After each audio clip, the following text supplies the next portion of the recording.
Friends, मैं हूं गुलजार अहमद। आप देख रहे हैं GM authentic reaction YouTube channel. आपका हमारे चैनल पर स्वागत है। वेलकम, नमस्ते।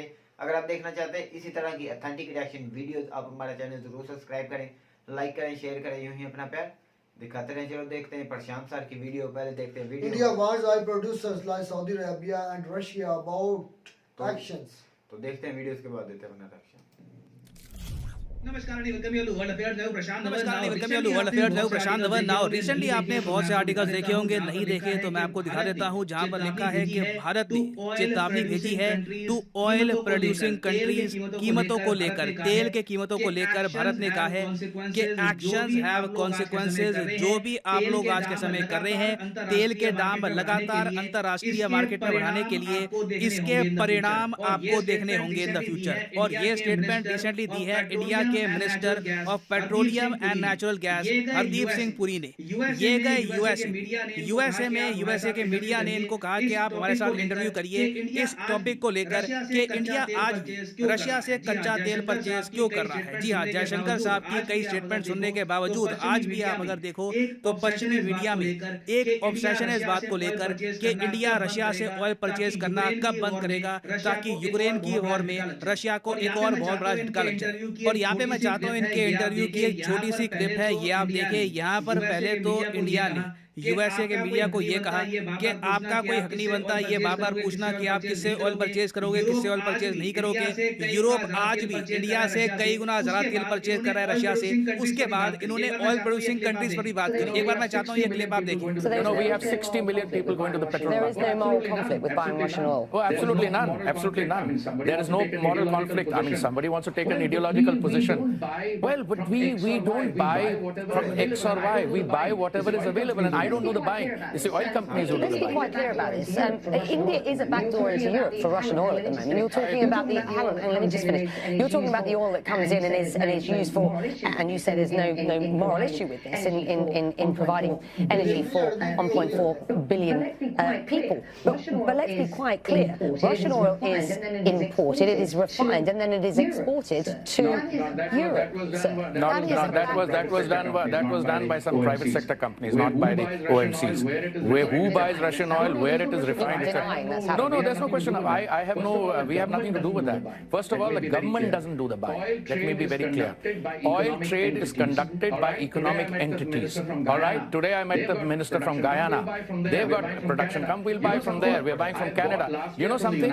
I bought last year from the United States $20 billion worth, which is almost half of what I buy from OPEC. No, we will buy oil, gas from wherever we can get it. Now, ये अपने आप में बहुत ही interesting interview था। American journalist ने ये कहा कि नैतिक रूप से आप ये नहीं फील करते कि आपकी जिम्मेदारी है बीइंग अ डेमोक्रेसी कि रशिया जिसने अपने से छोटे कंट्री पे अटैक किया है तो रशिया से अभी के लिए ऑयल परचेज ना करें। तो यहाँ पे जवाब ये दिया गया है कि नैतिक रिस्पॉन्सिबिलिटी है हमारे लोगों के प्रति। और पहली बात तो भारत सरकार खुद ऑयल परचेज नहीं करती, ऑयल हमारी जो प्राइवेट कंपनीज हैं ये परचेज करती हैं। फिर जर्नलिस्ट ने ये भी ऐड कर दिया कि काफी बार क्या होता है कि रशिया से कच्चा तेल इंडिया में आता है, इंडिया में होता है रिफाइन, उसका पेट्रोल, डीजल, बहुत से और जो प्रोडक्ट्स हैं ये बनते हैं।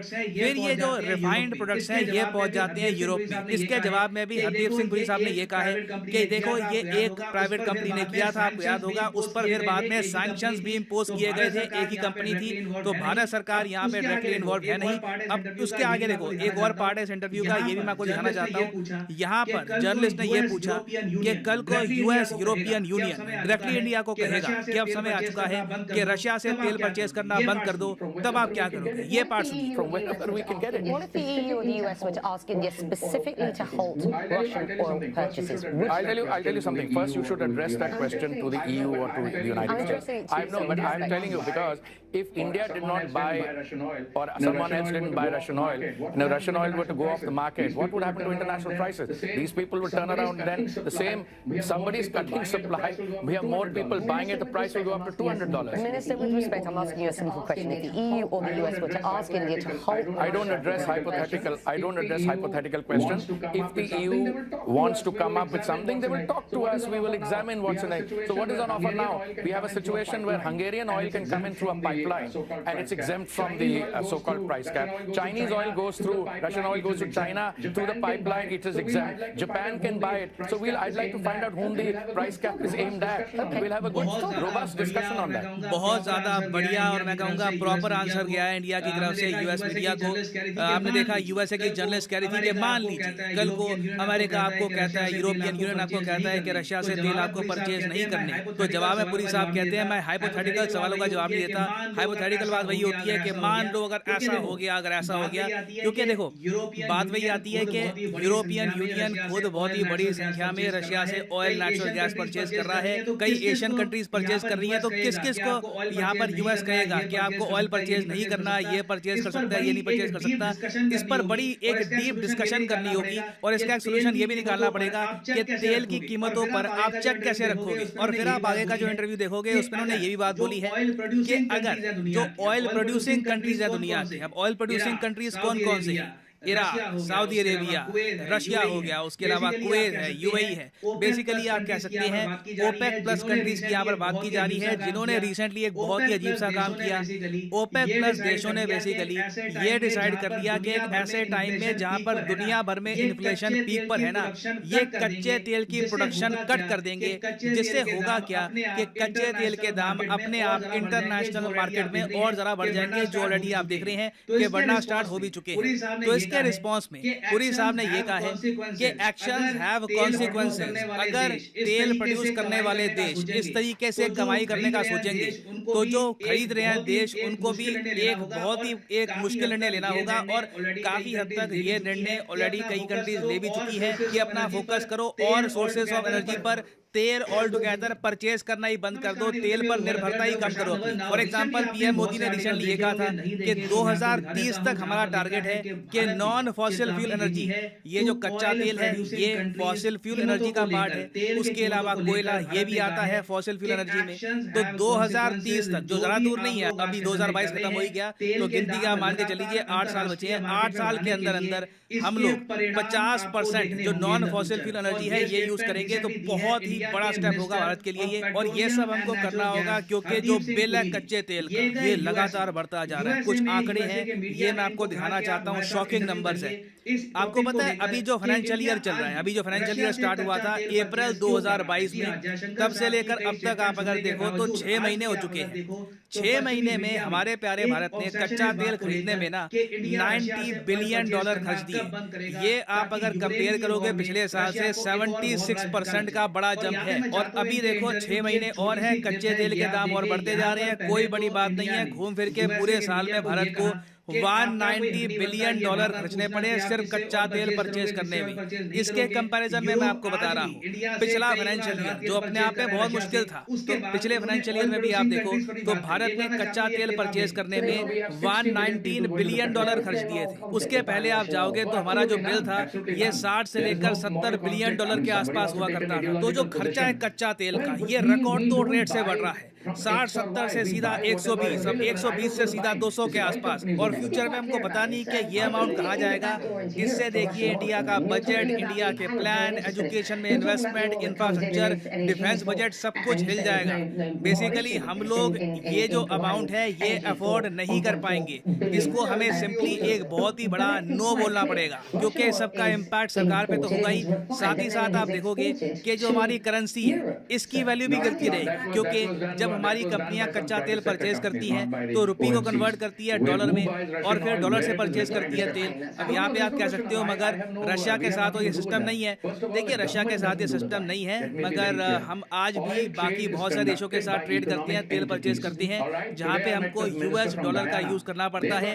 और इसी वजह से प्रेडिक्शन ये की जा रही है कि अभी आराम से इंडियन रुपी ना 85 पर डॉलर के भी आगे निकल जाएगा। अभी रुपी की इन द फ्यूचर काफी डेप्रिसिएशन हो सकती है, ये कई लोगों ने प्रेडिक्शन करी है। और सबका इवेंचुअल इम्पैक्ट ये होगा कि भारत में बहुत सारे लोग जो धीरे धीरे पॉवर्टी से बाहर निकल रहे हैं वो वापस पॉवर्टी में जा सकते हैं। इन्फ्लेशन दुनिया भर में बढ़ सकती है, जिससे ना सिर्फ भारत में दुनिया भर में गरीबी बढ़ जाएगी, क्योंकि इन्फ्लेशन से ज्यादा बड़ा झटका एक कॉमन मैन को कुछ होता नहीं है। क्योंकि मान के चलिए अगर एक फैमिली है उसने 10 लाख रुपए जोड़े बहुत लंबे समय तक सेविंग्स कर करके, काफी बार अपनी जो इच्छा थी वो मार दी, गाड़ी खरीदी थी नहीं खरीदी, पैसा जोड़ा, इन्फ्लेशन से क्या होगा कि आसपास की चीजों के दाम इतने बढ़ जाएंगे कि जो ये 10 लाख रुपए बैंक में पड़े हैं ना, ये नंबर में तो 10 लाख रहेंगे, मगर इनकी एक्चुअल वैल्यू मार्केट में रह जाएगी करीब 8 लाख 9 लाख के आसपास। तो इस तरीके से इरोड होती है लोगों की वेल्थ। तो इसलिए भारत ने एक प्रॉपर वार्निंग सेंड करी है। पहली बात तो ये कहा है यूरोप और यूएस को कि तुम नहीं बताओगे ऐसे टाइम में कि हम किससे तेल परचेज करेंगे, किससे नहीं परचेज करेंगे। जो आइडियोलॉजिकल बातें हैं वो सब अपने पास रखो। दूसरी बात, हमने यहाँ पर ये भी कहा है ऑयल प्रोड्यूसिंग कंट्रीज को, चाहे हमारे मित्र मुल्क भी क्यों ना हो, कि आप जो भी कर रहे हैं, जिस तरीके से भी कच्चे तेल के दाम बढ़ा रहे हैं, इसके परिणाम आपको इन द फ्यूचर भुगतने होंगे।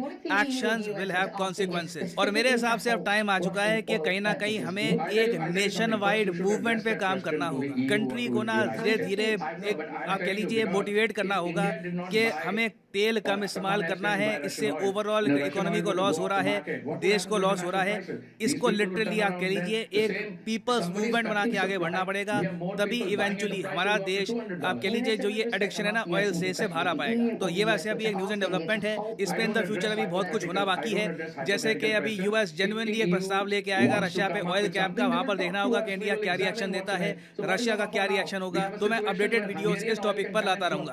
और फाइनली यहाँ पर मैं ये भी ऐड कर दूं कि आप किसी भी एग्जाम की तैयारी कर रहे हैं, चाहे UPSC, SSC, bank, any examination, comment section में जाइए, यहाँ पे आपको मिलेंगे links. For example let's say आप प्रिपेयर कर रहे हैं फॉर एसएससी एग्जामिनेशन, तो एसएससी के लिंक पर यहाँ पे आपको करना है क्लिक, और यहाँ पे आप परचेज कर पाओगे एसएससी के एग्जाम का कोर्स। सिंपली यहाँ पे आपको क्लिक करना है प्लस पे, और फिर जो ये सारे कोर्सेज आपके सामने आ जाएंगे। जो प्राइसेस यहाँ पर लिखी है ना, ये पे करने की जरूरत नहीं है। फॉर एग्जांपल यहाँ पे लिखा है ना कि 24 महीने का जो कोर्स है ये आपको पड़ेगा 337 रुपीज पर मंथ का। ये प्राइस पे मत कर देना, सिंपली यहाँ पे कोड यूज करो PD10 और प्राइसेस अपने आप गिरना स्टार्ट हो जाएंगे।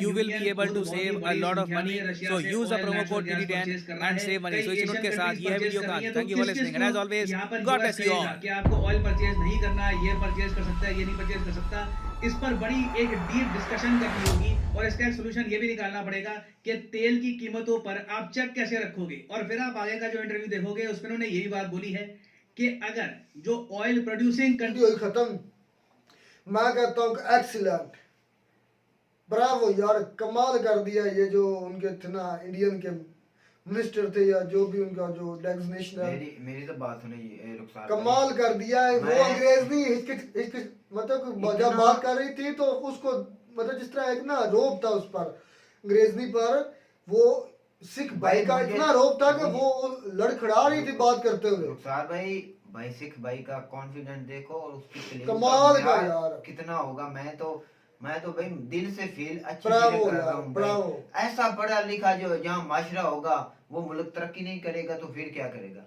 इतनी एक्सीलेंट इंग्लिश बोल रहे थे सिख भाई। मैं कहता हूँ उसका नाम मुझे नहीं पता, कि मैं कहता हूँ मुझे तो अपनी फीलिंग याद आ रही थी कि भाई हमारे इंडिया का इतने नीचे से जो हमारे ना इधर पढ़ाई में इतना जोर नहीं दिया जाता पाकिस्तान और इंडिया में, तो ऐसे इंसान को भाई सबसे पहले तो पढ़ाई का म्यार जो ना, मैं कहता हूँ जो मुल्क पढ़ाई पर तलीम पर जोर देगा वही तरक्की करेगा, और इंडिया ने तलीम पर ही जोर दिया है और अपनी आवाम को शऊर दिया है, इसीलिए ऐसे अच्छे मिनिस्टर। और मजेदारी की बात है कि ऑयल प्रोड्यूसिंग कंट्रीज एक नहीं है, वो काफी कंट्रीज है जो ऑयल प्रोड्यूस करती है, तो उन सबको चेतावनी दी है, सबको मतलब इंडिया ने वार्न किया है कि आप ये ऐसा नहीं कर सकते, आप पूरी दुनिया के साथ खिलवाड़ नहीं कर सकते, आप पूरी दुनिया के लिए ये प्राइसेस नहीं हाई कर सकते। इस आपके ऑयल प्राइस की वजह से पूरी दुनिया में इतनी महंगाई होगी कि गरीब का आदमी तो करीब तो बेचारा पिस कर रह जाएगा। ये इंडिया अपने के लिए नहीं सोच रहा, ये पूरी दुनिया के लिए सोच रहा है कि ये देखें अगर आप ऑयल प्राइसेस बढ़ाएंगे तो सारी बात है पूरी दुनिया में ऑयल प्राइसेस बढ़ेंगे। जब पूरी दुनिया में ऑयल प्राइसेस बढ़ेंगे तो महंगाई की पहले इतनी महंगाई जो गरीब मुल्क है वो पिस कर रह जाएंगे हमारे जैसे। तो ऐसे ही है, पिस जाएंगे। वो बात कर रही थी एंकर के 200 प्लस फी बैरल जाएगा, अब 100 के नजदीक है, फिर क्या अभी 100 है, का मिलेगा 97 का मिलता है, तो पाकिस्तान में प्राइस है 236। ये 200 से प्लस चला गया तो मैं कहता हूँ पाकिस्तान में तो पेट्रोल मिलेगा नहीं। प्लस में जाएगा तो मेरे ख्याल में पाकिस्तान के किसानों में तो पैसे नहीं होगा खरीदने के लिए। हाँ, तो ये तो हमारे पाकिस्तान गरीब मुल्क है, भाई इंडिया का तो शुक्र अदा करना चाहिए कि उसने एक स्ट्रॉन्ग मुल्क है तो उसने स्टेप लिया है, उसको तो अप्रिशिएट करना चाहिए। मैं तो भाई दिल से खुश हूँ कि हमारा जो करीब है, हमारा दोस्त है, जो दोस्त नहीं हम बोलते हैं हमारी अवाम, मैं दिल से बोलता हूँ इंडिया हमारा दोस्त है और इतनी बड़ा अच्छा स्टेप स्टेप लिया लेके पूरे गरीब ममालिक के लिए, भाई एक प्राउड की बात है। अच्छा एक और चीज आपको बताऊं कि सऊदी अरेबिया नहीं रुका था यूएस के कहने पर, अच्छा। लेकिन मेरा दिल मानता है कि अब अगर इंडिया उन पर जोर डालेगा तो मेरे ख्याल में सऊदी अरेबिया और ओपेक कंट्रीज जो है ये अपना जो डिसीजन है ना बढ़ाने के, ऑयल प्राइस बढ़ाने का, ये वापस ले भाई लेंगे। अमेरिका, मेरा दिल मानता है कि ऐसा अमेरिका होगा। जो है ना वो इंडिया की बात जरूर मानेगा। मैं अमेरिका की बात नहीं, मैं सऊदी अरेबिया की बात कर रहा हूँ। सऊदी अरब इंडिया की मानता है कि ये वही मैं बात कर रहा हूँ ना कि अगर पहले अमेरिका ने कहा था ना सऊदी जाके शाह सलमान को, मोहम्मद बिन सलमान को कि आप ऑयल प्राइसेस ना बढ़ाएं, तो शट अप कॉल दी थी मोहम्मद बिन सलमान ने जो बाइडन को। लेकिन अब अगर जिस कॉन्फिडेंस के साथ ये इंडिया का मिनिस्टर बोल रहा है, मैं कहता हूँ कि एक्सीलेंट यार, इसी तरह बोलना चाहिए। मजा आया, मजा आया। मैं तो ये बात करता हूँ जो अमेरिका, उसकी तो 5 की उंगलियां ना वो घी में है। वो सारा जो अरबों से तेल वो लेकर जा रहा है, भाई इराक से वो तेल निकाल रहा है, कुवैत से वो है जो वो इराक से उसने जंगे मुसल्लत की इराक, ईरान ऐसे और ठीक है, ऐसे शाम उन्होंने एक दूसरे से के साथ लड़ा रहा है और इधर से सारा आयल जो है वो लेकर जा रहा है। हाँ जी, वो इस पर क्यों नहीं कोई बोल रहा है? ये यार क्यों नहीं बोलता? जिसकी लाठी उसकी भैंस, मुख्तसर बात ये है और कुछ नहीं। इधर जिसके हाथ में डंडा ना वही हुक्मरान। मैं ये बात उसी करता की हूँ, मानी जाती हम है। एक ईरान से ही लेंगे ना तेल, हमें इतना सस्ता यार पड़ेगा हमारे कि- सेनेटर है फैसल रजा आबदी, उनको तो अब नजर बंद है, जेल में बेचारे। वो पीट कर खप कर वो खिरी आंडे पर उसको जेल में डाल दिया कि ये आदमी जो है ना ये तो पागल है, इसको डालो जेल में। अभी हमें नहीं ये रहने जो देंगे जेल गरीब से। जो पाकिस्तानी उसने गरीब आवाम है, वो उसकी कहता आवाज़ था कि ऑयल क्यों नहीं लेते आप ईरान से, क्यों नहीं गैस लेते ईरान से। गैस पाइप एक वादा भी हुआ था ईरान और पाकिस्तान का, लेकिन प्रेशर में आकर जो सऊदीया के प्रेशर में आकर पाकिस्तान ने जो कैंसिल कर दी, इसलिए क्योंकि अब हमारे उनके पैसे हैं हमारे बैंक्स में। अगर वो आज ही सऊदीया अगर आज अपना $3 बिलियन निकाले ना आपके बैंक में से, तो आपका जो पूरा बैंकिंग सिस्टम धड़ाम से खत्म हो जाएगा, आप डिफॉल्ट कर जाएंगे, आप समझ लो आप गए। तो ये भी बात हो सकती है, इसलिए पाकिस्तान को भी मानना ईरान से पड़ता नहीं है। लेता है।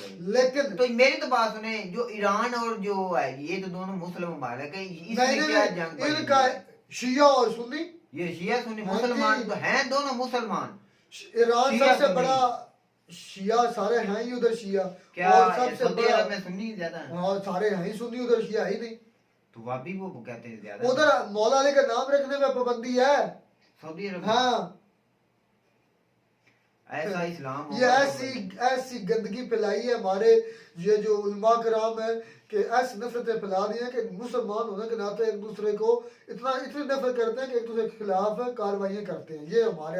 ये हमारी सारी सोच है, ये हमारी मेंटालिटी है मुसलमानों की।